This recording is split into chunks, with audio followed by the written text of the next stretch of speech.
kids, let's dive into the day, with the letter E leading the way.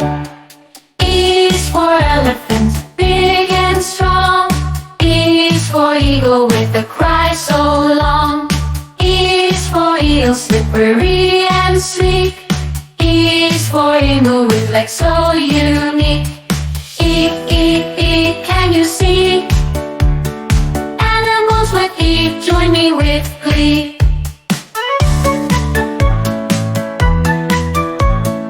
E is for earthworm, wiggling through the ground. E is for egret, so graceful and profound. E is for urchin, now a spine to feel. E is for elephant seal, with appeal so real. E is for emperor, penguin in the cold bay rain. E is for oak, across the snowy plain.